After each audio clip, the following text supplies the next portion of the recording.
Dicevo, buonasera a tutte e a tutti, registriamo e condivideremo a brevissimo poi la presentazione, sia per permettere diciamo, di vederla anche a chi non è riuscito a connettersi, sia per poter avere accesso ai sottotitoli in inglese che saranno disponibili nella versione di YouTube della registrazione. So just a few words in English for those who might be here and are not Italian speaker. The event will be carried out in Italian as it was advertised. Most of the slides that we will be presenting are in English. Tomorrow, most probably mid-morning, the registration will be uploaded on YouTube so that subtitles in English will be present and you can catch up something you might not understand. In case, of course, we are open to take any question also in English. Quindi torno all'italiano. Se siete qui probabilmente avete già visto di che cosa si tratta. TechCamp è stata lanciata nel 2018 per aiutare ragazze e ragazzi delle scuole superiori a sperimentare una settimana universitaria con corsi di ambito in generale STEM, in particolare con una forte connotazione digitale. I corsi sono insegnati da docenti, ricercatori e studenti di dottorato per le parti più sperimentali, tutti del Politecnico di Milano, quindi i ragazzi avranno in aula persone che normalmente insomma sono dietro la cattedra in tutti i nostri corsi, e appunto c'è un tema di far sperimentare anche ai ragazzi una parte pratica che connota le lezioni pomeridiane della settimana. Ormai tanti studenti, quest'anno supereremo di parecchio i 2000, hanno partecipato ai corsi, che complessivamente sono stati più di 85 edizioni di corsi diversi, con la collaborazione di tanti gruppi di ricerca del Politecnico e una certa quota assolutamente non trascurabile di ragazzi e ragazze provenienti da paesi stranieri. L'idea è aiutarli a scegliere meglio il percorso accademico, facendogli sperimentare una settimana che un po' ripercorre la vita accademica dall'ammissione alla consegna del diploma, passando per lavoro di gruppo e una presentazione dei risultati ottenuti. I corsi sono interamente in inglese. Questo abbiamo visto che non è assolutamente mai un problema per i ragazzi. Chiaramente, se ci fosse bisogno di avere degli scambi con la faculty in italiano, questo non è un problema. Quest'anno ci sono 11 topic, ciascun corso si articola in 30 ore settimanali e questi corsi sono tenuti chiaramente sempre al Politecnico di Milano, nel campus Leonardo, quindi quello di Città Studi, nel campus di Bovisa e un corso anche nel nostro campus di Lecco. Non mi dilungo sui corsi perché la loro presentazione è l'oggetto primario di questo incontro, e quindi saranno i docenti in persona a presentarli. Abbiamo visto che TechCamp ha aiutato i ragazzi e le ragazze a fare una scelta universitaria più consapevole. Lo scopo non è portarli al Politecnico di Milano, se vengono saranno accolti con piacere, ma davvero lo spirito è quello di aiutarli a conoscersi meglio e a vedersi in un contesto universitario, per poi poter arrivare ad una scelta più consapevole. Il giorno tipico dei TechCamp comincia la mattina alle 9:30 con una lezione, diciamo, se vogliamo, più di connotazione teorica con i nostri docenti. Dopo pranzo c'è la lezione pomeridiana in cui lavoreranno. Abbiamo mandato un link Per favore, spegnete perché i adesso stanno facendo la microfoni. presentazione, magari potrebbe essere... Per favore, grazie. Con la lezione del pomeriggio qui diciamo, copre aspetti pratici e permette ai ragazzi di portare avanti questo lavoro di gruppo, che poi il venerdì si concretizza in una review la mattina con i docenti di queste presentazioni finali, e poi il pomeriggio inviteremo chiaramente anche i genitori che potranno presenziare o connettersi online, in cui i ragazzi faranno corso per corso le proprie presentazioni e poi consegneremo loro il diploma finale che chiude l'esperienza complessiva. Come si fa a fare l'iscrizione a Tech Camp. Ormai l'iscrizione, come sapete, è già aperta. Complessivamente le varie edizioni dei corsi possono permettere a 500 studenti complessivamente di partecipare. La fase di ammissione resterà aperta finché tutti i posti disponibili sono riempiti, ma per ragioni organizzative si deve chiudere entro il 15 maggio per poi consentire le fasi finali di preparazione dei corsi. La registrazione standard, si accede al sito, si sceglie il corso che si preferisce. Per accedervi bisogna aver completato il secondo anno della scuola secondaria di secondo grado in un percorso, diciamo, come quello italiano di 5 anni. Si può accedere dalla fine del primo anno qualora il proprio percorso invece si articoli su 4 anni. Chiaramente guardiamo le pagelle, guardiamo la condotta, quindi diciamo per essere ammessi i ragazzi devono, come dire, non avere insufficienze gravi e avere, diciamo, una buona valutazione nel comportamento. Si sceglie il proprio corso, si completa la registrazione, si paga la retta di 800 euro direttamente dal sito e si è automaticamente iscritti, si riceve la conferma dell'iscrizione al corso che si è scelto. Lavoriamo sempre alacremente per trovare sponsor che possano fornire anche accessi con un'esenzione dal pagamento per ragazzi e ragazze meritevoli e con situazioni economiche fragili. Per richiedere l'ammissione con l'esenzione bisogna seguire un percorso particolare in cui si carica nel sistema, sempre attraverso il sito, una lettera di motivazione e la pagella della fine dell'anno precedente, unitamente all'ISEE o a un documento equivalente per certificare il proprio reddito. A questo punto, alla fine della finestra di valutazione che si chiude il 20 di aprile, scusatemi, che si chiude il 31 di marzo, c'è una fase di valutazione che si concluderà entro il 20 di aprile e verranno comunicate le graduatorie e a chi sarà ammesso come procedere per l'iscrizione al corso con l'esenzione. Ovviamente dovremo capire come vanno, diciamo, le iscrizioni precedenti e quindi daremo noi un'indicazione ai ragazzi che hanno l'esenzione di quali sono, diciamo, i corsi disponibili a cui è possibile iscriversi, chiaramente cercando di preservare le loro preferenze fin dove questo sarà possibile. Adesso non voglio togliere tempo alla presentazione dei corsi. Alla fine delle presentazioni avremo un momento di domande e risposte in cui chiaramente risponderemo sia nel merito dei singoli corsi sia per quanto riguarda l'organizzazione complessiva dei Tech Camp. Quindi io chiudo la condivisione e lascio il palcoscenico al professor Matteucci che ci presenta il corso di AI Bootcamp. Buongiorno a tutti, spero mi sentiate. Sì, tutto a posto. Corretto, ok, perfetto. Intanto condivido lo schermo, se mi confermate tra un secondo che riuscite a vedere. Allora, buongiorno a tutti, come ha detto Maratanelli, sono uno dei docenti del corso di intelligenza artificiale. In realtà io sono Matteo Matteucci, docente di ingegneria informatica, mi occupo di robotica, sistemi autonomi, percezione, quindi tutto quello che è prendere i sensori e trasformarli in conoscenza, in particolare il sensore di visione. Io delle 2 edizioni, quindi 2 settimane, farò probabilmente la seconda. La prima verrà fatta dal collega Giacomo Boracchi, che in questo istante è in Svezia, quindi non riesce a partecipare. Anche lui si occupa di visione artificiale e machine learning. È anche lui del stesso dipartimento e insieme abbiamo un corso, la laurea magistrale in ingegneria informatica, di reti neurali e deep learning.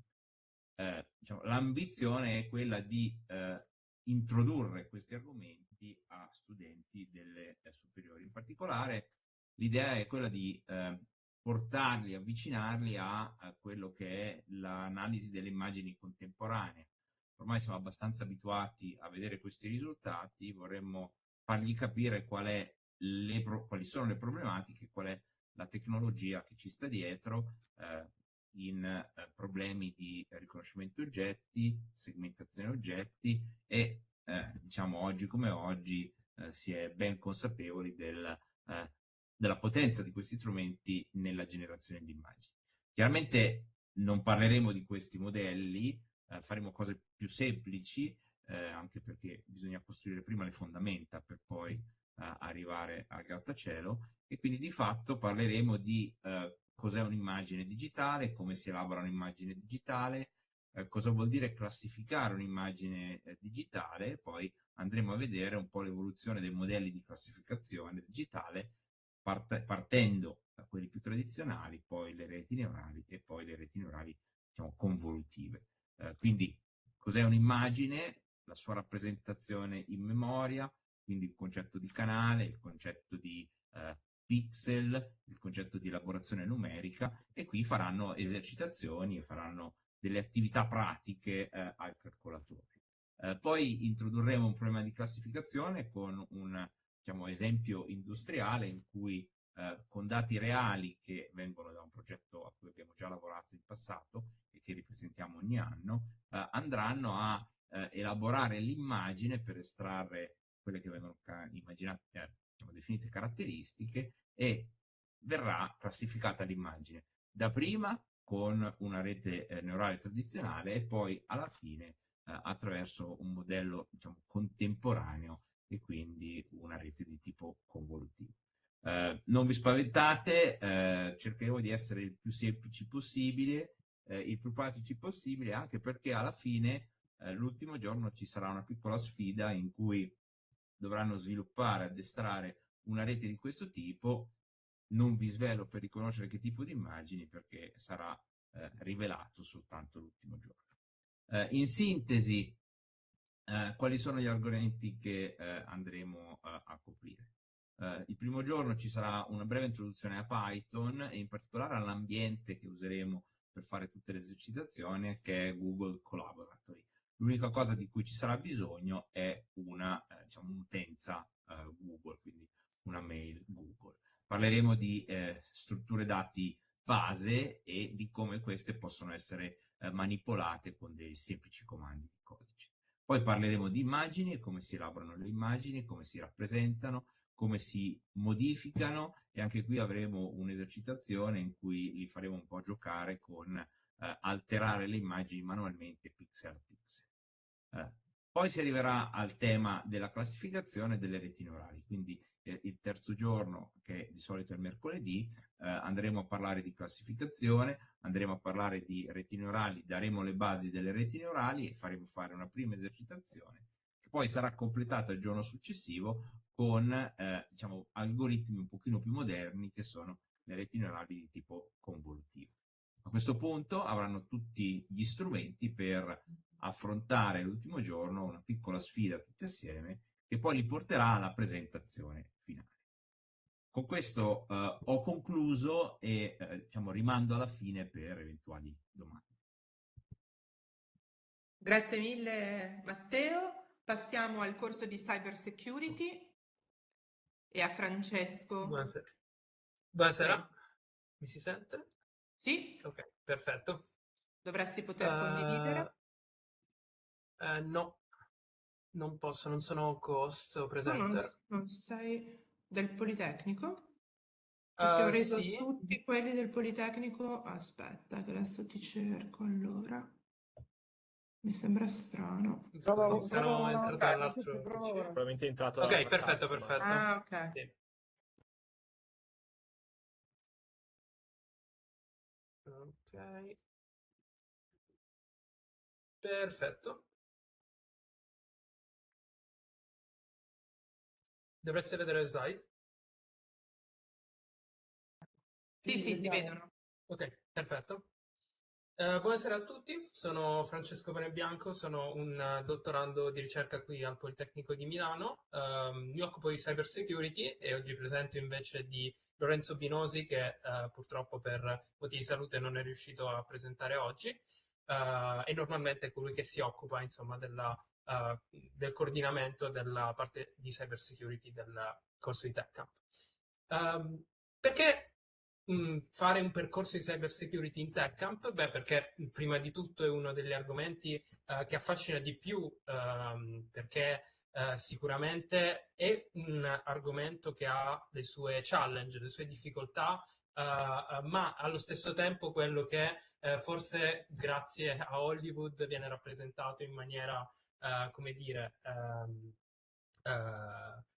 più cinematografica. Allo stesso tempo è realmente qualcosa di divertente, ma qualcosa che necessita di un approfondimento per quanto riguarda il tipo di sistema che si vuole analizzare. In pratica la cyber security è qualcosa che si può applicare a qualunque ambito, da banking, la robotica, l'intelligenza artificiale, in generale qualunque cosa che abbia a che fare con information technology, ed è infatti uno dei settori diciamo più di interesse per quanto riguarda appunto l'ICT. Nel momento in cui si vuole imparare la cyber security, nella pratica bisogna imparare ad hackerare. E questa parola non deve spaventare, perché essere hacker non è qualcosa che ha necessariamente a che fare con il crimine. Hacking deriva appunto da una parola inglese che ha più il significato di smanettare o imparare a comprendere bene come funziona un determinato sistema informatico per fare in modo che possa realizzare qualcosa per il quale non era stato progettato. In questo senso un attaccante hackera appunto un sistema informatico per fare in modo che realizzi qualcosa che non doveva realizzare, solitamente per scopi nefasti. Ma quello che andiamo a insegnare è il cosiddetto ethical hacking, quindi hacking etico, in cui si impara a conoscere un sistema per poterlo proteggere. Il modo in cui facciamo questo è attraverso un format che è tipico della cyber security, che è quello dei CTF, ovvero Capture the Flag. Si tratta di un tipo di competizione in cui si simula il sistema che si vuole attaccare e si impara, come ci piace dire, tastiera alla mano, a violare questo sistema per scoprire come questo può essere difeso in uno scenario futuro.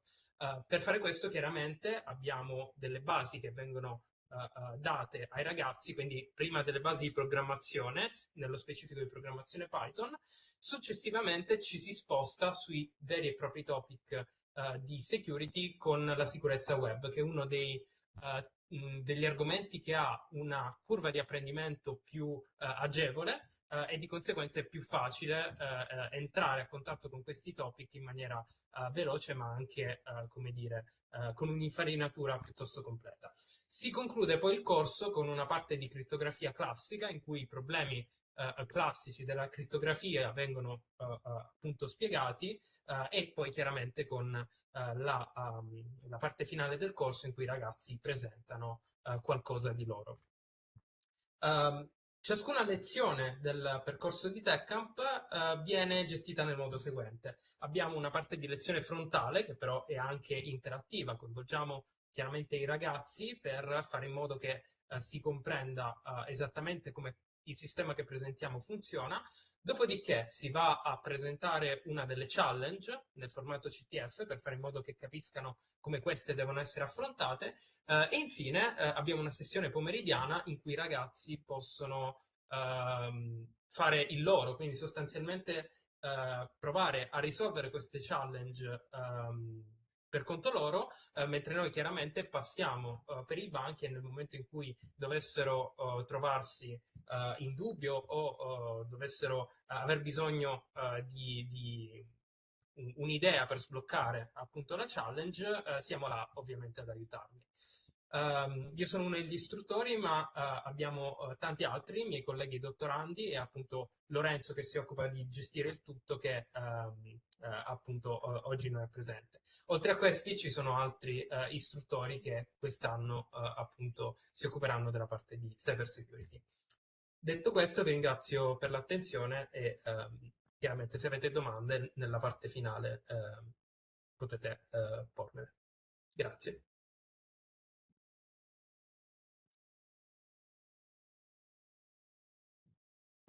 Perfetto, grazie mille Francesco. Passiamo al corso di Design Creativity with AI. Buon pomeriggio, spero mi vediate e mi sentiate. Entrambi. Allora, condivido le slide. Dovrebbero vedersi, giusto? Si vedono, si vedono. Ok, grazie. Allora, buon pomeriggio, sono Gianluca Carella dal Dipartimento di Design, sono una delle 2 persone che si occuperanno di questo percorso insieme al collega Andrea Manceracina. Che cosa faremo?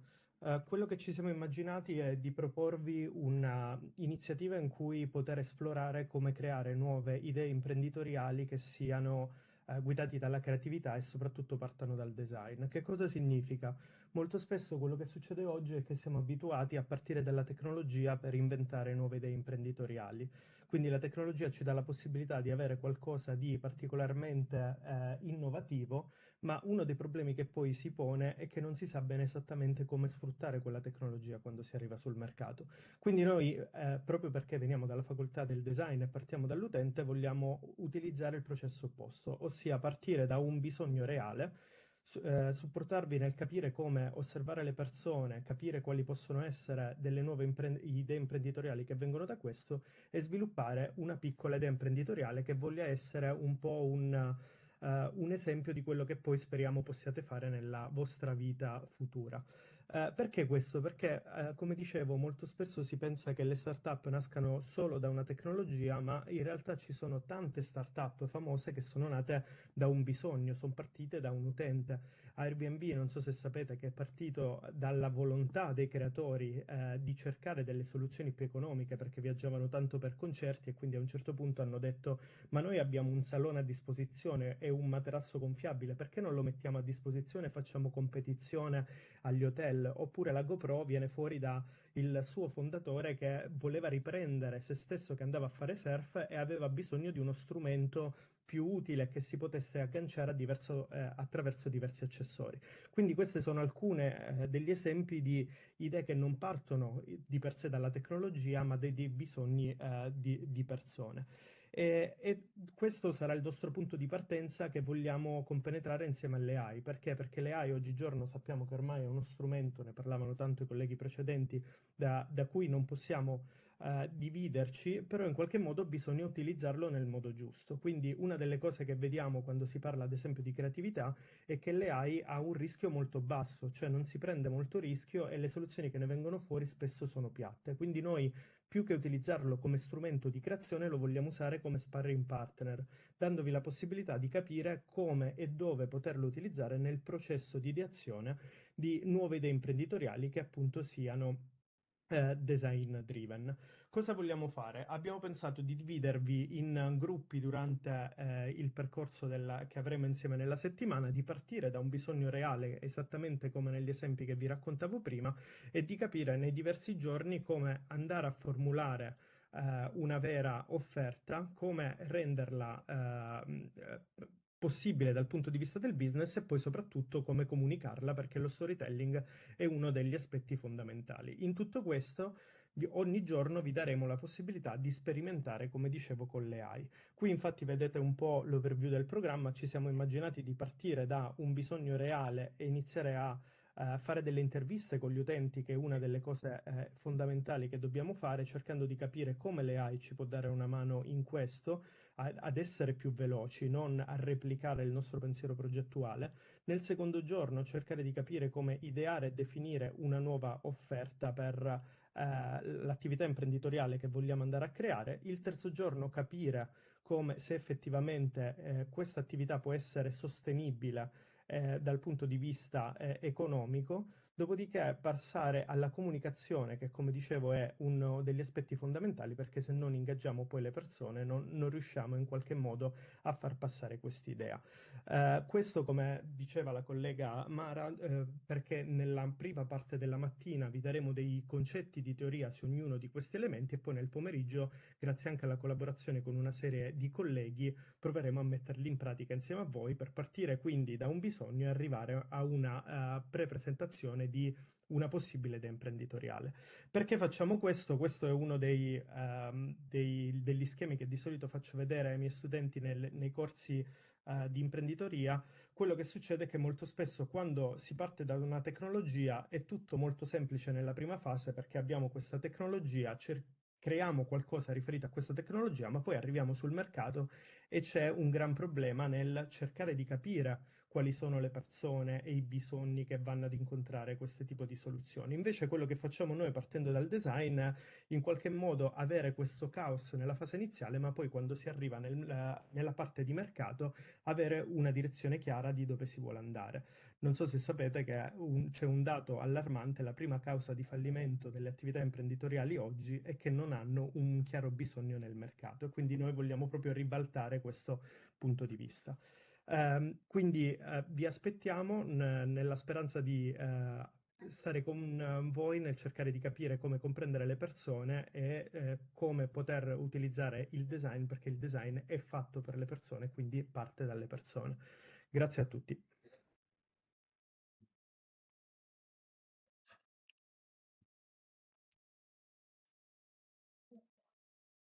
Grazie mille. Passiamo adesso la parola al corso di Digital Heritage Lab, la professoressa Achille. Buonasera, buonasera a tutti, mi sentite? Sì, sì, ti sentiamo Non bene. riesco, non posso condividere. Strano, sei entrata da un account No, non da Polimi. politecnico? Strano, Sì. allora. Aspetta. Prova ora, Ma ti ho postato come relatrice. condividi. No, impossibile condividere il contenuto. Sono entrata in Perché Webex via Teams con Politecnico dovreste l'account essere Polimi. tutti coorganizzatori e No, Mara, tutti... ma No? adesso l'ho impostata come relatore, ma probabilmente c'è un problema altro, quindi non è un problema di permessi.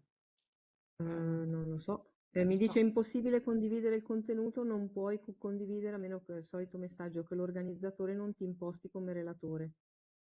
Se vuoi fare quella successiva, prova a uscire e rientrare. Va bene, Chiedo proviamo. scusa. Allora, passiamo Non so. Mi a Green scusi. Energy che abbiamo provato prima, per cui dovrebbe funzionare. Spero. Vedi. Adesso quando rientri poi Sì, vediamo riprovo, se ti prende scusatemi. direttamente come Abbandono e provo. coorganizzatrice. Vediamo. Tanto vediamo, Non Emanuele, se tu abbandonare. riesci. Sto provando a condividere, mi chiedo conferma. Sì, sta prendendo. Ti vediamo. Ok.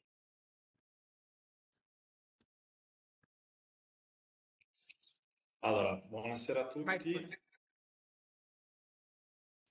Io sono Oliare Emanuele, sono un professore al Dipartimento di Energia, vi presento il corso di Green Energy, Pillars and Dreams. Qual è l'obiettivo? L'obiettivo è quello di presentare quelli che possono essere scenari futuri, possibilmente che non si basino sulle fonti fossili per la produzione di energia, fondamentalmente fornendo quelle che sono delle basi solide dal punto di vista ingegneristico. Il programma della settimana si articola in 4 giorni. Il primo giorno vengono investigati quelli che sono i diversi scenari energetici, quindi le diverse fonti di produzione di energia, quindi anche le rinnovabili, ma non solo. Quello che è il secondo giorno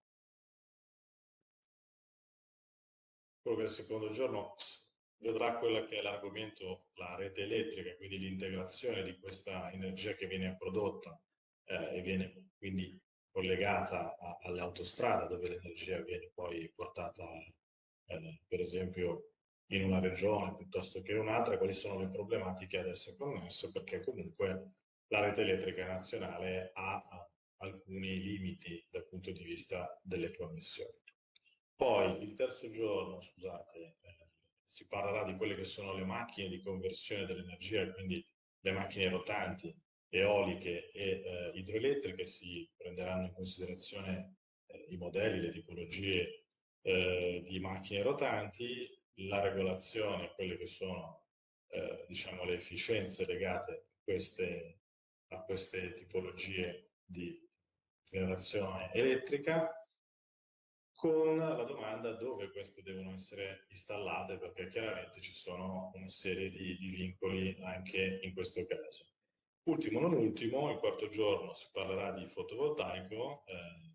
Tutte le regioni che si affacciano sul Mediterraneo sono avvantaggiate da questo tipo di forma di generazione rinnovabile, però c'è un problema legato proprio all'intrinseca intermittenza della fonte solare. Ci sono dei limiti, anche in questo caso forniremo quelli che sono gli elementi critici per poter analizzare, dimensionare e effettuare dei confronti su diverse tecnologie fotovoltaiche esistenti.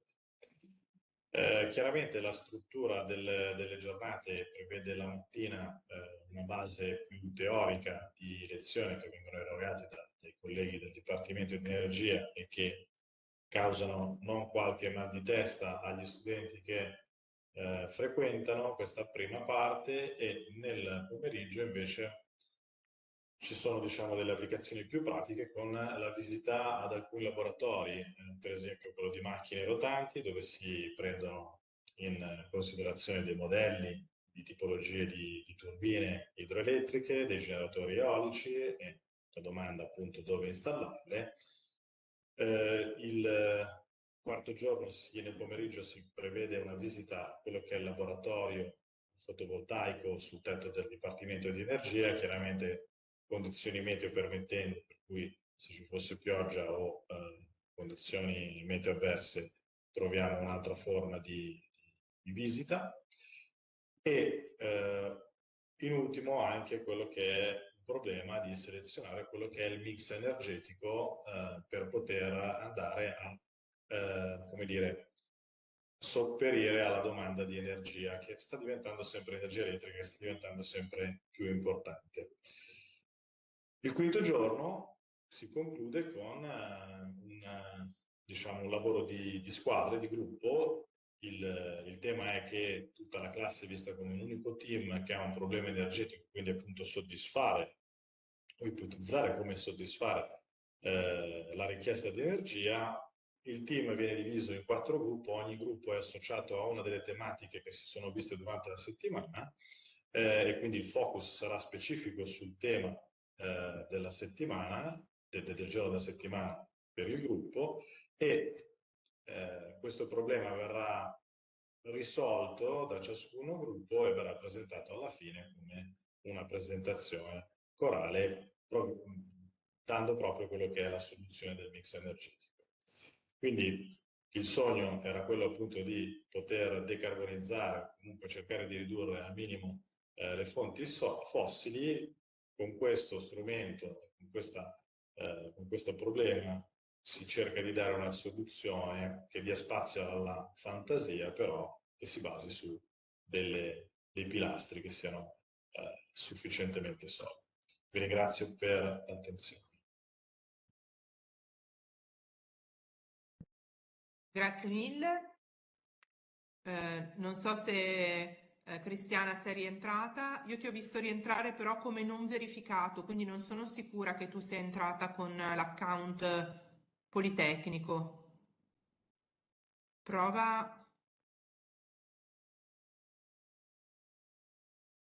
a ricondividere se ci sei. Sì, ho fatto sono uscita, rientrata, entro come Politecnico, ma mi dice che non sono io, che non sono Politecnico. Non so, vabbè.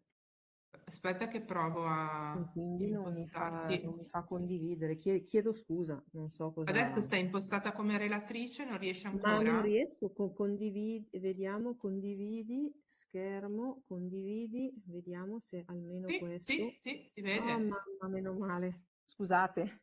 Figurati, ci mancherebbe. Buonasera a tutti.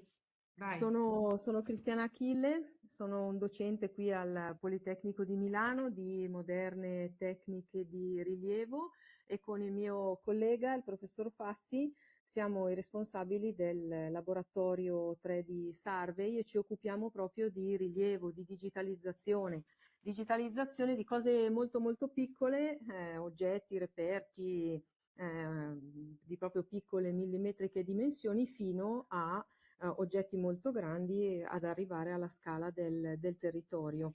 Il corso che abbiamo pensato di proporvi vuole offrire un'esperienza pratica per provare a guardare al nostro patrimonio culturale da un punto di vista tecnologico-digitale, con proprio uno specifico riferimento alle più nuove, le più moderne metodologie che servono per misurarlo, documentarlo, valorizzarlo, per curare il nostro patrimonio culturale servono delle competenze teoriche, delle ottime capacità pratiche e certamente una buona dose di passione.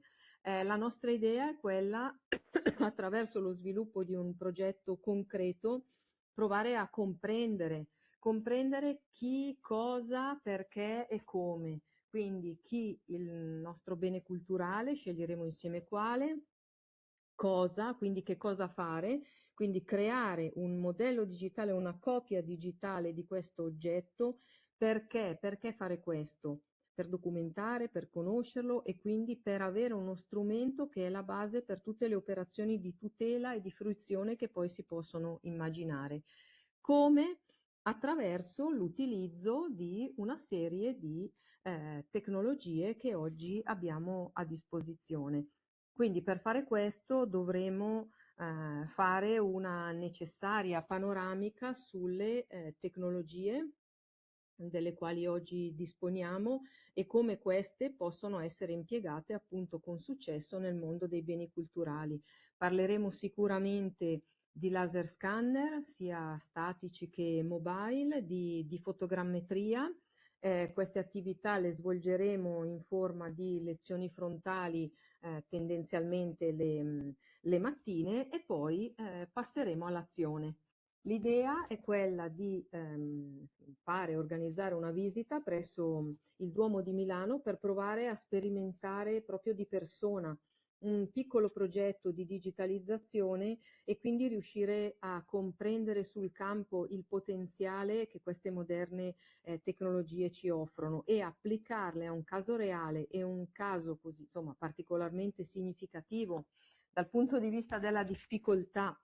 Sarà veramente una sfida e permetterà a tutti di comprendere, di apprezzare quali sono le potenzialità e anche i limiti di queste nuove metodologie. Quindi, come dire, dimenticate il bene culturale magari un po' impolverato e polveroso, perché useremo tutti questi strumenti per misurare, scannerizzare, quindi trasformare la storia in innovazione digitale, aprendo in questo modo, diciamo, la via a nuove e magari non ancora inventate anche applicazioni e usi dei modelli digitali nel campo appunto del patrimonio culturale. I software e gli strumenti li forniremo noi, i ragazzi dovranno avere un loro computer per poi elaborare i dati e gestire quello che andremo a fare in pratica. Ottimo se hanno a disposizione una macchina fotografica e la possono portare per utilizzarla in prima persona. L'ultimo giorno, un po' come per gli altri tech camp, l'idea è quella che i gruppi presentino i risultati delle attività svolte e quindi dovranno descrivere quali tecnologie hanno impiegato, perché hanno scelto quelle, quali sono stati i risultati ottenuti, e commentare un po' criticamente insieme tutto il workflow, tutta l'attività svolta, e quindi, come dire, fare proprio una valutazione su cosa oggi riusciamo a fare relativamente come possiamo contribuire con le moderne tecniche di rilievo alla conservazione del patrimonio culturale. Quindi, come dire, vi aspettiamo pronti a partire, pronti a diventare quelli che nella presentazione del corso abbiamo chiamato i curatori del futuro. Vi ringrazio per l'attenzione, grazie. Grazie mille Cristiana. Passiamo al corso Grazie. di Intelligent and Autonomous Vehicles, c'è il professor Corno. Allora, tolgo, interrompi. Buonasera a tutti, sono Matteo Corno, sono docente al Politecnico dove insegno corsi che riguardano il controllo dei sistemi veicolari e in particolare corsi di guida autonoma. Condivido la presentazione.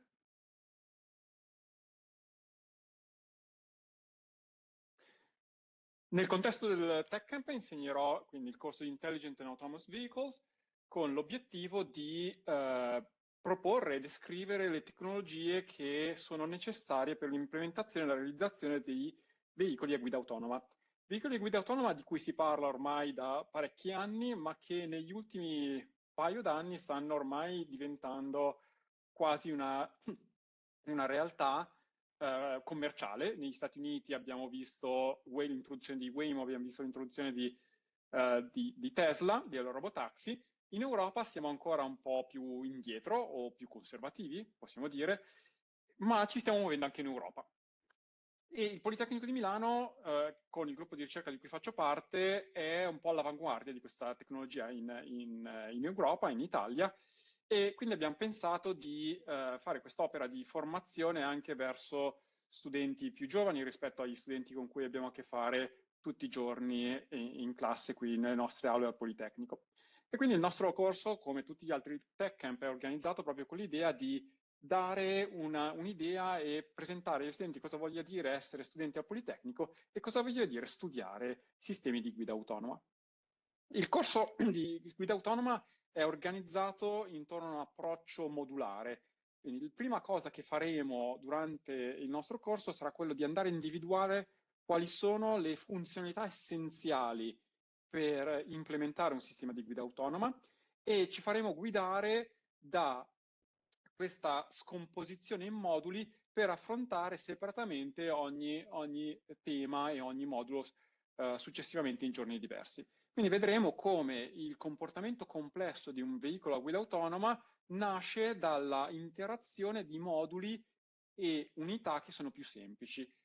Questa è una visione d'insieme di quali sono gli argomenti che andremo a trattare nel corso, per cui abbiamo tutti gli aspetti che riguardano l'introduzione dei sensori, cioè capire quali dispositivi possiamo usare per percepire l'ambiente intorno al veicolo e come vengono usati per risolvere i problemi principali, che sono quelli della localizzazione, cioè capire dove il nostro veicolo si trova nel mondo, il problema della percezione, cioè capire cosa abbiamo intorno, quali altri veicoli, quali altri pedoni, quali altre persone abbiamo intorno e dobbiamo evitare, e il problema del planning, che è quello proprio di decidere che strada facciamo per garantire sicurezza, efficienza ed efficacia. Infine, la parte di controllo, che è quella che fondamentalmente garantisce che le azioni che abbiamo preso, che abbiamo deciso di eseguire, vengano poi effettivamente eseguite dal nostro sistema, dalla nostra auto. Per ovvi motivi non possiamo sperimentare con auto in dimensione naturale con i nostri studenti e quindi nel pomeriggio useremo un sistema che raccoglie un po' tutte le caratteristiche fondamentali di un'auto a guida autonoma, che è quello che vedete nel video qui rappresentato, ma che ci permette di sperimentare al chiuso in completa sicurezza.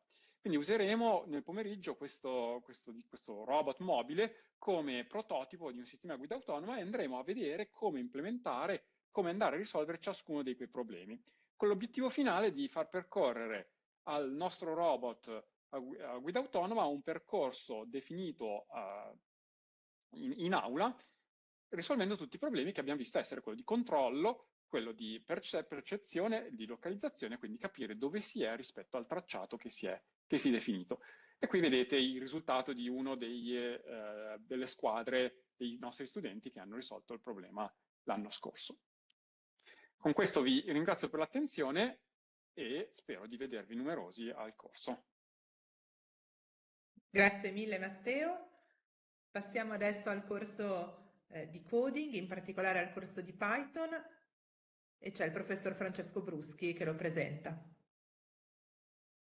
Allora, Python, un linguaggio per inventori di mondi. Questo è un titolo che vuole essere un po' accattivante, ma diciamo, ha anche qualcosa ovviamente di vero in sé. Vediamo se riesco a spiegarvelo in pochi minuti. Questa è una slide che uso, che presento tutti gli anni. Ogni anno penso che sia l'ultimo perché temo che diventi troppo vecchia. I computer sono dappertutto. In realtà questo è sempre più vero, quindi ogni anno l'aggiorno, ma ci sono sempre più ambiti che sono assolutamente interessati dall'uso dei computer, oppure come diciamo noi più tecnicamente dei processori e dei microprocessori. Quindi questi oggetti meravigliosi elettronici non sono soltanto nei personal computer, ma come spiegava prima Matteo Corno, sono sempre di più nei veicoli. Oggi assistono la guida, ma tra poco diventeranno i protagonisti e diventeranno autonomi nella gestione dei veicoli. Ci sono altri posti in cui i computer hanno un ruolo magari ancora meno sospettabile. Per esempio ci sono sistemi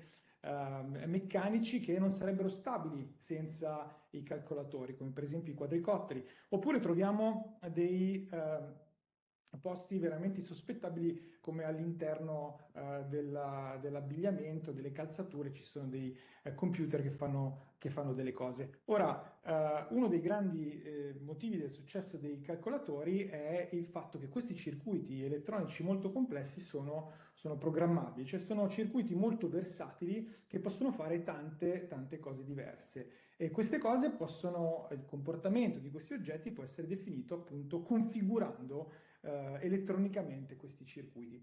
Il problema grosso è che configurare diciamo, l'elettronica di questi circuiti, sebbene possibile, in teoria è molto difficile per gli esseri umani.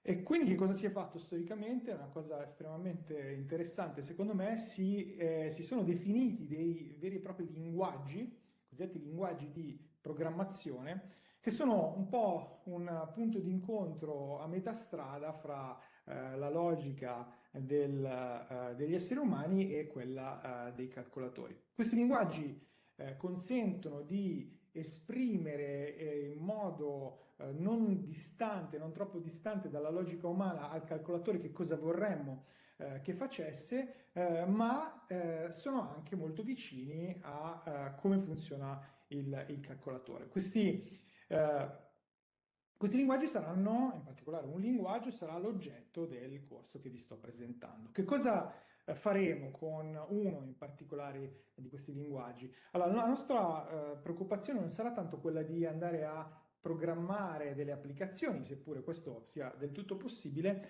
ma sarà quello di fare del coding. Coding è un termine che non ha una definizione precisa, seppure un termine molto diffuso ormai. La mia personale definizione è quella di utilizzare questi linguaggi per scopi esplorativi, per fare degli esperimenti, per capire meglio come si risolvono alcuni problemi. Quindi questi linguaggi possono essere utilizzati non soltanto come strumenti per creare delle applicazioni, ma possono essere addirittura utilizzati, questo è uno dei punti, diciamo così, di cui siamo convinti in questo corso, ma come strumenti che potenziano il pensiero. Tra tutti i linguaggi di programmazione che esistono, e sono moltissimi, quello che vi proporremo sarà Python. Python l'avete sentito nominare anche in diversi corsi precedenti, è un linguaggio estremamente amichevole, estremamente diciamo welcoming per chi comincia a cimentarsi con questi strumenti, ma è un linguaggio allo stesso tempo professionale, potente, quindi una volta che uno l'ha imparato, ecco, non è soltanto un giocattolo che limita a applicazioni di esempio, ma può consentire di realizzare qualsiasi cosa. Per cosa lo utilizzeremo? E qua torno ai creatori di mondi. Ci cimenteremo nell'utilizzo di questo strumento per definire la simulazione di mondi fisici. E qual è una delle applicazioni principali della simulazione di mondi fisici? Sono i videogiochi. Quindi utilizzeremo Python per creare degli universi con delle leggi fisiche che decideremo noi. All'interno di questi universi ci divertiremo a far muovere dei personaggi realizzando dei piccoli videogiochi. E uno degli esempi è quello che vedete rappresentato, il famosissimo Flappy Birds. Ora, una delle obiezioni che possono essere mosse, a cui assolutamente devo provare a rispondere, è questo è sempre più vero: beh, ma se tu vuoi fare un videogioco non c'è bisogno di conoscere Python o la programmazione, semplicemente puoi dire a ChatGPT che cosa vuoi e ChatGPT produrrà il codice per te. Questa è un'obiezione che ho considerato anche l'anno scorso e in effetti è un'obiezione che ha una sua forza, perché sicuramente questi nuovi strumenti consentono di generare codice che è sempre migliore, sempre più funzionante, però la mia controobiezione è, visto che esistono i traduttori dall'inglese, non è più utile imparare l'inglese, oppure visto che è possibile leggere un testo automaticamente, farlo pronunciare, far sintetizzare la voce, non è più utile, non serve più imparare a leggere. In realtà, questa è una cosa diciamo, di cui parleremo nel corso, il coding non serve soltanto per produrre delle applicazioni, ma serve anzi principalmente per capire il mondo digitale piuttosto che per dare istruzioni a una macchina. Una delle altre ambizioni che abbiamo in questo corso è utilizzare questi strumenti anche per diciamo, indulgere in alcune questioni filosofiche, tipo che cosa vorrebbe dire vivere all'interno di una simulazione. Vi aspetto al corso se vi interessano questi temi, e ho finito. Grazie mille Francesco. Passiamo al corso di Racecar Dynamics e ce lo presenta il professor Michele Vignati. Buonasera a tutti. Prendo il controllo.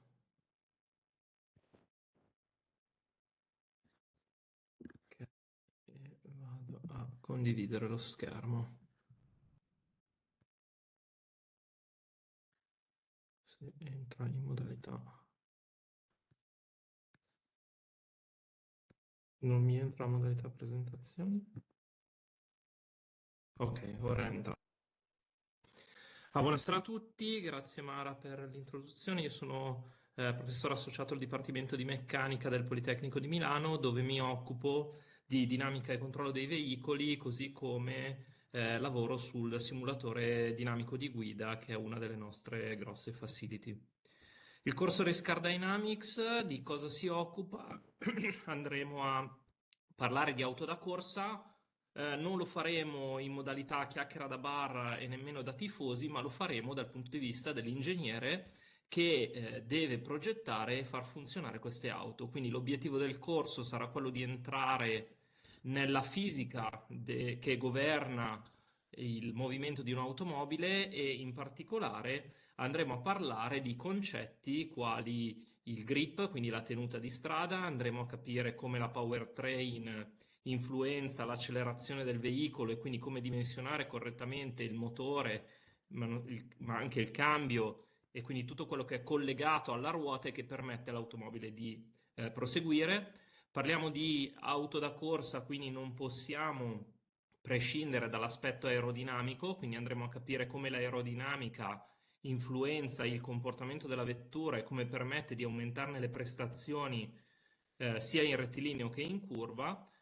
Parleremo poi di sospensioni, che sono fondamentali perché le ruote mantengano il contatto con il terreno, e andremo quindi poi a parlare di performance e di handling. Questo durante tutte le mattine del corso, mentre al pomeriggio faremo delle attività cosiddette hands-on dove i ragazzi saranno divisi in gruppi e i gruppi competeranno tra di loro tramite delle piccole competizioni che prevedono una parte progettuale e una parte di prova dove si sfideranno per raggiungere l'obiettivo che viene dato di volta in volta. Vediamo qua 3 esempi. Nei primi 2 pomeriggi utilizzeremo delle automobili in miniatura per provare cosa vuol dire l'aderenza sia in longitudinale che in laterale. Il terzo giorno utilizzeremo invece una mini galleria del vento che vedete qua rappresentata al centro, dove i ragazzi avranno la possibilità di cambiare la geometria della loro vettura e quindi capire cosa succede quando noi andiamo ad aggiungere gli alettoni sulla parte anteriore o sulla parte posteriore della vettura.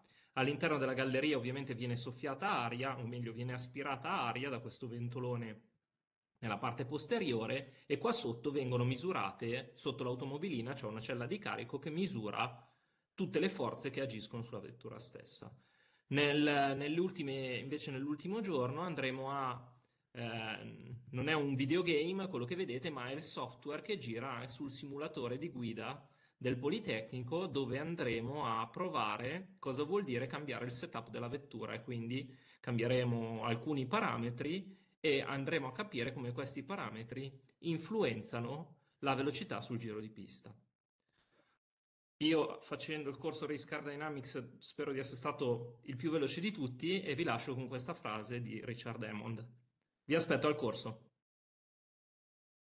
Grazie mille Michele. Passiamo ora al corso di robotica che presenta il professor Paolo Rocco. Buonasera a tutti. Allora, vuoi assumere il ruolo di relatore, diventa relatore, un secondo solo. Ditemi se vedete le mie slide. Sì, le vediamo. Perfetto. Allora, buonasera a tutti di nuovo, io mi chiamo Paolo Rocco e insieme col collega Giampaolo in Cremona saremo i docenti sulle 2 settimane di questo corso di robotica di Art of Intelligent Motion. Allora, partiremo dalla definizione di che cos'è un robot, quindi partiremo proprio dalle basi, concentrandoci su robot come questo qui in mano, quindi i cosiddetti robot manipolatori, quindi robot articolati su tanti giunti. E quindi in qualche modo definiremo i confini della nostra trattazione, perché insomma, è bene concentrarsi sulla tipologia di robot, peraltro quella più diffusa, e magari non parleremo di altri robot come questo che sto facendo vedere, sono quelli che fanno le pulizie di casa. Cercheremo di dare un quadro abbastanza ben definito di cosa sia la robotica, con tanti video, anche qualche discussione su qualche dato di mercato, giusto per capire perché è importante studiare la robotica o quantomeno appassionarsi alla robotica anche da giovani, proprio perché è una di quelle tecnologie emergenti che in qualche modo configureranno il nostro futuro. Spiegheremo quali sono le tipologie di robot più utilizzate, quindi dal robot articolato al robot cosiddetto Scala, al robot ragnetto, quello Delta, che sono robot particolari che servono per operazioni velocissime di riposizionamento di pezzi, fino ad arrivare ai robot di nuova generazione, come questo, che peraltro abbiamo nel nostro laboratorio, che è un robot cosiddetto collaborativo, quindi in grado di operare fianco a fianco dell'uomo e addirittura anche a 2 braccia, quindi fa queste cose fantastiche che potete vedere anche in questo video. Chiaramente quando si parla di robotica si sfiorano anche argomenti di natura etica, robot che portano via il posto di lavoro e così via. Quindi cercheremo di stimolare anche nei ragazzi un po' di riflessione sulla, come dire, la dicotomia tra robotica, progresso da una parte e esigenze naturalmente della società dall'altra, in particolare sull'occupazione. Vedremo insomma che cose lavoreranno i ragazzi. Dopodiché, come vi ha spiegato già la professoressa Tanelli, la mattina si fa lezione, faremo lezione a un livello che non è proprio quello universitario, ma non si distanzia neanche così tanto, quindi affronteremo gli argomenti tipici della robotica, quindi la cinematica, cioè come lego il moto delle varie articolazioni col moto della dell'organo terminale. Cercheremo di capire come si genera il moto, quindi come fare a far sì che il robot si sposti in modo armonico da una posizione a un'altra, quindi lungo determinati percorsi, per esempio. Vedremo come si fa a programmare un robot, quindi scrivendo del codice, di cui si è parlato finora, oppure utilizzando anche dei simulatori, oppure facendo quella che si chiama teaching by demonstration, quindi spiegando al robot che cosa deve fare, accompagnandolo come se fosse in qualche modo un bambino. Finiremo anche per parlare di controllo, una volta che ho deciso come il robot deve muoversi, com'è possibile che il robot si muova effettivamente in un certo modo. E allora è tutto, come dire, una magia, se volete, che in qualche modo spiega come pilotare i singoli motori in modo tale che il robot, ma anche un altro oggetto meccanico, compia determinati movimenti e faccia determinate azioni. È quello che noi chiamiamo il concetto del feedback.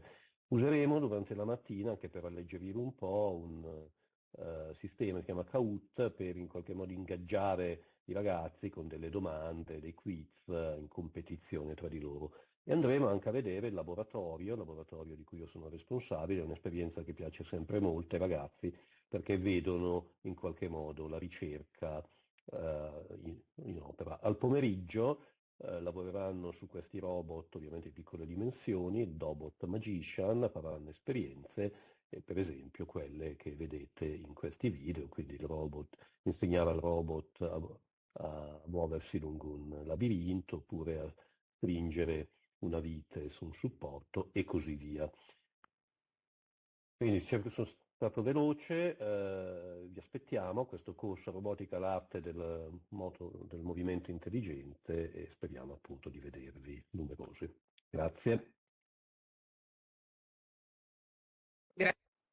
Grazie mille Paolo. Passiamo adesso la parola al professor Tarabini che ci racconta il corso di Sports Engineering and Human Performance che si tiene ed è l'unico che si tiene al Polo di Lecco, quindi questo è bene riprecisarlo. Grazie Mara, spero si veda, è partito, aspetta, vedete?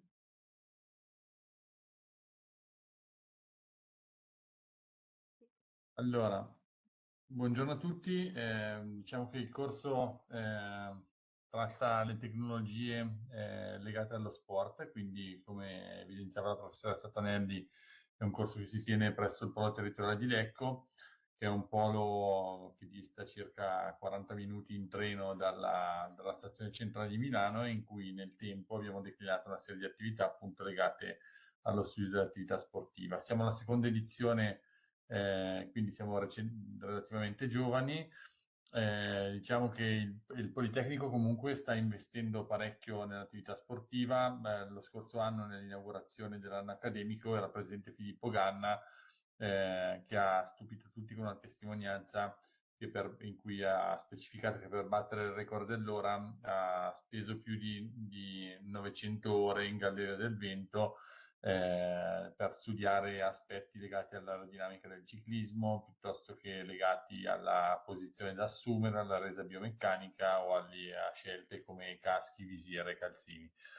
Il laboratorio sarà coordinato da il corso sarà coordinato da due laboratori, uno è lo Human Performance Lab che coordina e l'altro invece è il laboratorio interdipartimentale for Sport, che è un laboratorio che fa capo a tutti i dipartimenti praticamente del Politecnico. Diciamo che l'attività in cui verrete coinvolta, qua vedete uno dei momenti dei corsi dello scorso anno, riguarda lo studio della prestazione atletica e di atleti sani, parteciperete anche ai test, quindi non solo apprenderete, ma qualcuno di voi farà anche una bella sudata magari per capire qual è la massima potenza sviluppata durante un test aerobico, la massima capacità di salto, parametri di composizione corporea e altre attività di questo tipo. Diciamo, noi ci occupiamo di biomeccanica dello sport, di studio dell'equilibrio perturbato, di interazione tra atleta e attrezzo e simulazione di scenari sportivi. Qui vi faccio un altro esempio di una delle attività con cui sarete coinvolti, quindi questo è un simulatore tra l'altro molto simile a quello che ha fatto vedere il professor Vignati prima.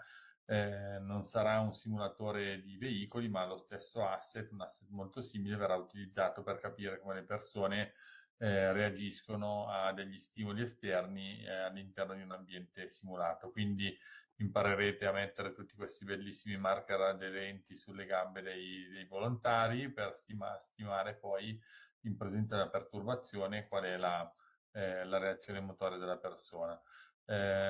Quindi il nostro task sarà quello di portarvi un pochino allo stato dell'arte per quanto riguarda le tecnologie applicate allo sport.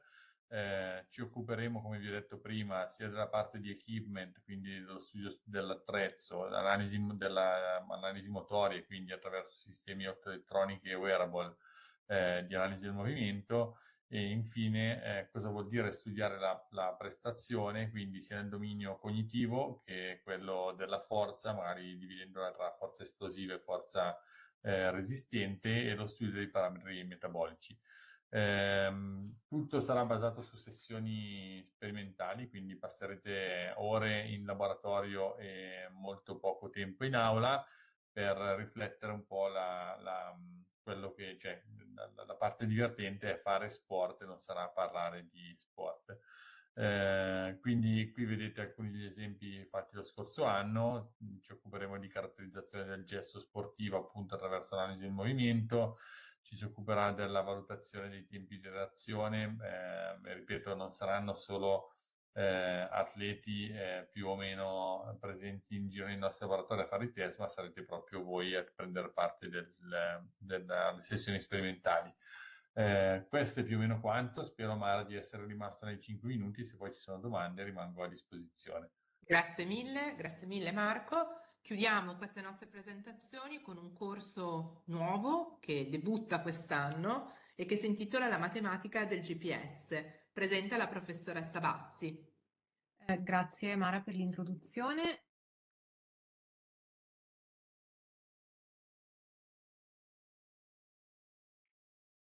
Riesci a condividere? Sì, dovrei riuscire. Dovreste vedere adesso le mie slide. Perfetto, sì, vediamo. Ok, perfetto. Allora, buonasera a tutte e tutti. Come appunto diceva Mara, io mi chiamo Caterina Bassi, sono ricercatrice in didattica della matematica presso il Dipartimento di Matematica e oggi appunto vi presento questa Summer School chiamata appunto Mathematics of GPS. Io sarò una delle docenti del corso insieme ai professori Domenico Brunetto, Alessandro Constantinescu e Alberto Roncoroni, sempre del Dipartimento di Matematica. Perché una Summer School sulla matematica del GPS? In generale ogni giorno utilizziamo il GPS senza nemmeno pensarci, quindi ad esempio pensiamo a Google Maps, servizi di emergenza, dalla logistica ai trasporti fino allo sport, in qualche modo il GPS diciamo è ovunque. Ma ciò che spesso non si realizza è che dietro a questa tecnologia, diciamo, c'è della matematica anche piuttosto avanzata. Quindi in questo corso le studentesse e gli studenti scopriranno come funziona il GPS, quindi come ad esempio i satelliti inviano i segnali, come si misurano le distanze e come la matematica permette appunto di calcolare quella che è la nostra posizione nello spazio. Mostreremo quindi in qualche modo come la matematica renda dei fenomeni invisibili, come ad esempio segnali elettromagnetici, in qualche modo reali e misurabili. L'idea centrale del corso è quella della modellistica matematica, che è anche una competenza chiave, diciamo, che abbiamo al Dipartimento di Matematica. In particolare, le studentesse e gli studenti impareranno come la matematica venga utilizzata da ingegneri e matematici applicati per descrivere fenomeni reali, come ad esempio i segnali che viaggiano dai satelliti ai nostri telefoni. Gli strumenti matematici, principali coinvolti nel processo di modellizzazione saranno le coniche, le curve parametriche e la trigonometria. Questi argomenti saranno utilizzati da un lato come strumenti per costruire i modelli, ma verranno anche approfonditi e in qualche modo compresi in profondità come temi matematici a sé stanti. Per quanto riguarda L'approccio didattico: le studentesse e gli studenti parteciperanno ad attività gamificate e a sfide che renderanno l'apprendimento coinvolgente e motivante. Il corso infatti alternerà brevi seminari a laboratori pratici in cui le studentesse e gli studenti sperimenteranno, esploreranno e lavoreranno insieme in piccoli gruppi. Quindi il nostro obiettivo è quello di rendere la matematica concreta, quindi non verranno semplicemente studiati dei concetti, ma tali concetti verranno vissuti, diciamo, in prima persona dagli studenti, appunto attraverso attività pratiche, esperimenti e anche collaborazione. Durante la settimana le studentesse e gli studenti svilupperanno, diciamo, 3 principali aree di competenza. In primo luogo rafforzeranno le competenze matematiche, imparando ad analizzare e costruire modelli di situazioni reali. Svilupperanno in secondo luogo competenze trasversali, come ad esempio il lavoro di squadra, il pensiero critico, la capacità decisionale di prendere decisioni. E infine acquisiranno competenze digitali, creando contenuti digitali e utilizzando la tecnologia appunto a supporto della loro creatività. Ecco, questa è la struttura della settimana, quindi iniziamo il lunedì con diciamo la formazione dei team di lavoro e con un'attività gamificata chiamata Treasure Hunt, che in qualche modo introduce il problema della localizzazione di un oggetto al di sotto della superficie del mare. Quindi le studentesse e gli studenti tradurranno questo, quindi secondo il processo tipico della modellistica matematica, tradurranno poi questo problema appunto in linguaggio matematico, introducendo così lo strumento dell'ellisse. Martedì esploreremo invece le coniche e le curve parametriche e introdurremo Meetup Inventor, che è uno strumento didattico di programmazione a blocchi per lo sviluppo di app per il telefono. La parte centrale della settimana è dedicata invece al lavoro di gruppo, quindi le studentesse e gli studenti lavoreranno allo sviluppo di una versione personalizzata dell'app Treasure Hunt e lavoreranno anche alla costruzione e alla stesura del report di progetto. Infine, venerdì la settimana si concluderà appunto con la presentazione dei progetti da parte dei diversi team di lavoro. Io con questo ho concluso e vi ringrazio per l'attenzione. Grazie mille Caterina. Questo chiude la presentazione. Ringrazio tutti i nostri docenti per questa presentazione. Io ho cercato di rispondere a tutte le domande nella chat mentre venivano formulate, mi manca solo l'ultima che adesso poi gestisco quando finisco di parlare. Se avete altre domande, allora prima di tutto sicuramente poi stiamo registrando questa presentazione, quindi entro domani metteremo sul sito dei Tech Camp il link per poter rivedere la presentazione su YouTube, in modo tale che sia possibile vederla anche con i sottotitoli in inglese per chi ovviamente non parlasse l'italiano, e tutti voi ovviamente potrete accedere e rivederla con calma. Le slide che i docenti hanno usato per i vari corsi verranno poi caricate a parte sul sito di ciascun corso, sempre nella pagina dei Tech Camp, quindi avrete accesso poi di nuovo a tutte le informazioni. Se qualcuno ha qualche altra domanda specifica su qualche corso potete farla adesso, chiaramente potete sempre scriverci e qualora ci fossero poi domande da indirizzare ai singoli docenti lo faremo noi senz'altro.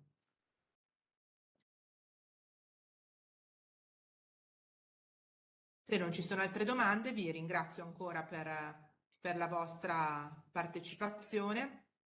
Allora, diamo quindi le presentazioni, ho risposto. Rispondo alla signora Sala a voce che faccio prima, che dice che la figlia sta frequentando il 4º anno negli Stati Uniti. Non c'è problema, vanno benissimo anche le pagelle con i voti americani, non c'è nessun problema, mandate quelle, vanno bene. Buonasera, posso fare una domanda? Prego. Mio figlio frequenta la seconda superiore in questo momento e deve concluderla e quindi può fare, quindi, ma la deve concludere quest'anno, cioè io posso fare l'iscrizione anche per Se lui, questo se lui giugno? sta facendo la seconda, può iscriversi Posso... perché quando viene a No, Techcamp avevo avrà capito la finito. conclusione della Sì, seconda. sì, conclusione nel senso che comunque lui verrà a giugno e dunque l'ha finita.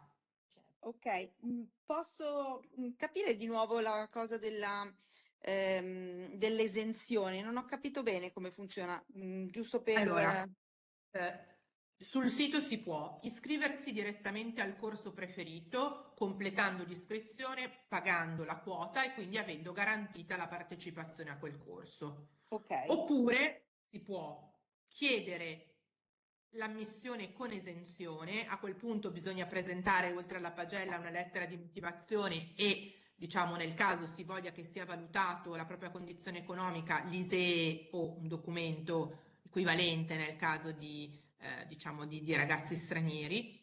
A quel punto si entra nella valutazione per l'esenzione che si chiude intorno alla fine di aprile. Alla fine di aprile viene detto se c'è l'esenzione oppure no. Se sì, il comitato scientifico, diciamo, terrà presente finché è possibile, esaurendo le graduatorie, le preferenze dei ragazzi. Chiaramente noi abbiamo tenuto un certo numero di posti omogeneo per i vari corsi per i ragazzi con l'esenzione, ma non sono infiniti ovviamente perché intanto i corsi vengono riempiti con le iscrizioni standard. Quindi scorrendo la graduatoria riempiremo le posizioni con esenzione cercando per quanto possibile di rispettare le preferenze dei ragazzi oppure dicendo loro quali sono i corsi disponibili a cui possono confermare l'iscrizione. Ovviamente chi avesse fatto la richiesta per l'esenzione e non l'avesse avuta potrà, se vorrà, pagando la quota di iscrizione, iscriversi ai corsi sulla base dei posti che saranno rimasti liberi. Ok, va bene, è chiaro. Va bene, la Perfetto. ringrazio. Grazie mille, buonasera. Ci mancherebbe. Aspettate, mi ero persa una domanda, forse. Le C'era una presentazioni. persona che diceva se non sapeva bene l'inglese. Allora, Scusa, avevo prego. scusato, solo una domanda ancora rispetto all'esenzione, ma invece nel momento in cui io iscrivo e pago ora la quota, ma faccio contestualmente la richiesta di esenzione, questo è possibile? Cioè per far sì che... No. No, perché se no non riusciamo a gestire, diciamo, la soddisfazione delle preferenze da parte di chi si iscrive immediatamente, che ovviamente si è iscritto proprio a quel corso lì pagando subito e noi dobbiamo garantirgli che poi il posto ci sia in quel corso. Quindi se lo No, volete fare con la l'esenzione, difficoltà è un po' che cioè, ci si trova nel dire di rinunciare alla base a fare la richiesta di esenzione per avere la sicurezza del posto, lo cioè so, diciamo che è un po', anche per secondo me è un l'organizzazione, po'... se no non riusciamo, cioè abbiamo visto gli anni scorsi non si riesce bene a gestire questa cosa perché poi si rischia di non riuscire a garantire, diciamo, il corso preferito a chi si è iscritto, No, a chi si è iscritto certo. subito. Quindi poi ovviamente non posso dirlo a priori, magari arriviamo al 20 di aprile e al corso che piace a suo figlio c'è ancora posto, però ovviamente certo, non è chiaro. prevedibile a priori. Grazie mille. Prego, ci mancherebbe. Allora, supporto informatico per il corso di RaceCar. Diciamo tutti i corsi in generale, adesso non vedo se c'è ancora Michele, nel caso chiaramente può rispondere. Altrimenti tutti i corsi, diciamo, richiedono che i ragazzi abbiano un laptop non di particolare, come dire, qualità particolare, hanno dove necessario, diciamo, dove ci sono delle specifiche, sono descritte nella descrizione del corso. Se pensate di avere dei dubbi, diciamo, e volete delle risposte specifiche, scriveteci alla mail di techcamp@polimi.it e noi giriamo la mail ai docenti. Per quanto riguarda RaceCar, che io ricordi e che sappia, un laptop tradizionale medio, diciamo così, è più che sufficiente. Il corso si fa in inglese solamente, sì, questo non vuol dire che diciamo, se un ragazzo vuole fare una domanda in italiano al docente non possa farla o i ragazzi tra di loro, perlomeno quelli italiani, non chiacchierino anche in italiano, quindi non abbiamo davvero mai avuto problemi su questo. La professoressa Bassi, non so se è ancora qui, se sei ancora qui Caterina, e c'è una domanda specifica Sì, ci sono. per le competenze di cui hai parlato, di trigonometria, eccetera, Sì. che dicono che nei progetti, diciamo nei programmi sono affrontate tipicamente in terza o a volte in quarta, se tu consigli di aspettare di averle trattate o possono No, in venire... realtà, diciamo, la mia risposta è no, in realtà, diciamo, questo tipo di attività l'abbiamo sperimentata già in passato anche proprio come attività, ad esempio, di introduzione a certi temi, come ad esempio la trigonometria piuttosto che le coniche, ok? Quindi in realtà direi che non è necessario che per forza uno abbia già visto questi argomenti. Ecco, terremo conto ovviamente della platea che avremo e quindi diciamo struttureremo l'attività in un modo o nell'altro a seconda del fatto che questi argomenti siano già conosciuti da tutti quanti gli studenti oppure magari delle studentesse oppure magari solo da alcuni. Spero che la mia risposta sia stata esaustiva. Grazie mille. Un po' di genitori o ragazzi, non so, chiedono per quanto riguarda il pranzo. Allora, i ragazzi sono liberi, c'è una manleva che noi chiediamo perché non li supervisioniamo durante l'ora del pranzo. Per quanto riguarda i locali dell'Ateneo, sono locali pubblici, per cui loro possono accedere e pranzare anche lì, altrimenti in tutti i nostri campus, vicinissimo alle aule dove facciamo i tech camp, ci sono anche dei posti esterni e quindi tipicamente vanno sia dentro sia fuori l'Ateneo, quindi sono autonomi perché non sono supervisionati da noi, ma possono diciamo anche usufruire dei bar e delle mense del Politecnico. Per quanto riguarda il tema dell'alloggio, noi abbiamo una convenzione con un ostello di Milano che si chiama Ostello Bello, è indicato sul sito. Le famiglie contattano loro direttamente, ma se sono studenti di Tech Camp possono usufruire della convenzione che noi abbiamo stipulato con loro.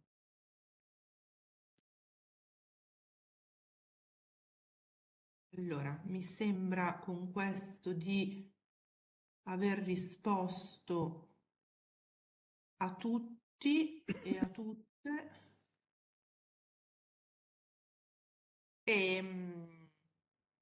Come si arriva da Milano? Dove? Non capisco l'ultima domanda.